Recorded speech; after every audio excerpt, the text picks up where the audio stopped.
My mother's approach to cooking is a unique mixture of practicality and hostility.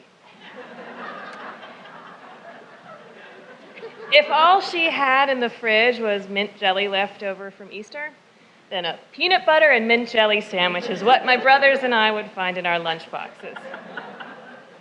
She does not own a salt or pepper shaker, and if one is requested, the meal comes to an awkward pause while she digs through her cabinets looking for a crusty old box of Morton's. She came by her flavor blindness honestly. As the oldest daughter of Swedish immigrants, she witnessed an assimilation that approached zealotry. My grandmother completely abandoned the cuisine of her homeland in favor of what she believed were American standards. Campbell's cream of mushroom soup used as a condiment, hot dog and mayonnaise sandwiches.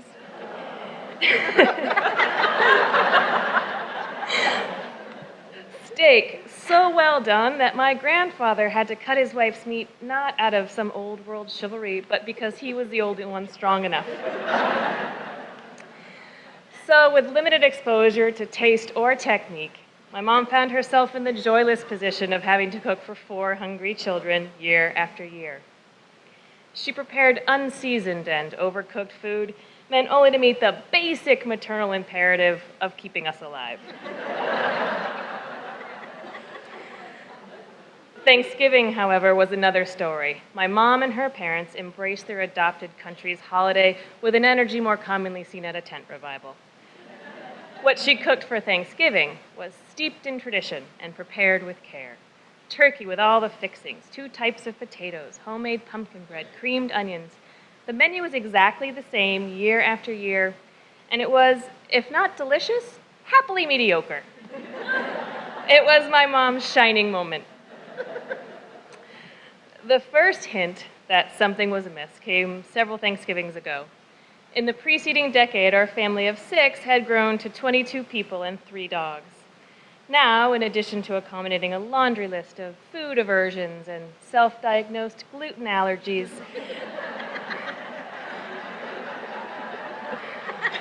we required 2 turkeys. As the second turkey finished in the oven, my mom set the first on a workbench in the garage. It was a strange choice. Why the garage? Why the least sanitary, least supervised space available? Of course, no one questioned her until it was too late, and that year the dogs ate a turkey. As we sat down to the table and began carefully rationing out the remaining meat, I noticed other omissions. Mom, where are the creamed onions?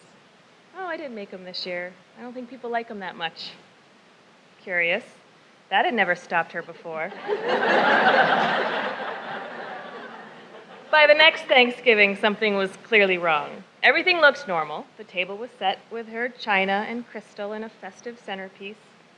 But instead of the smell of turkey roasting and the sound of potatoes mashing, there was a turkey cooked days earlier, dried out and cracked as if from too many years of hard living. Something gray and gelatinous bubbled in a crock pot. Bluish green beans slithered out of their can into a microwave-safe bowl. It was a culinary cry for help. Clearly, preparing Thanksgiving had become too much for her, and I needed to say something. But how do you talk to your mom about the fact that she's getting older? Force her to face her declining abilities, ultimately her own mortality.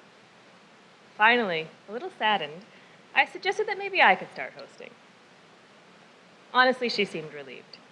There was one phone call, and almost token resistance, the last gasps of a fading matriarch.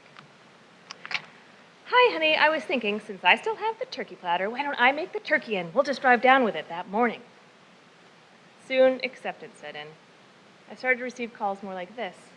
Hi, honey, I think it is best that you host holidays from now on, so why don't I bring down all of my extra dishes and glasses and stuff? You can have them. They're just taking up space here. The Friday after that first Thanksgiving at my house, my dad carried in box after box of dishes I neither needed nor wanted. My mother relaxed on the couch with her grandkids, snacking on the bacon-wrapped figs I had just warmed for her. As I stood at the sink, washing the mountain of dirty pots and pans left over from the previous day, I began to think about the changes that come with the reality of aging parents. My thoughts were interrupted by my brother and his kids bounding into the kitchen demanding, "What's for dinner?" My mother caught my eye and flashed me a sly, knowing smile. And at that moment, I realized that I was the victim of a well-played con.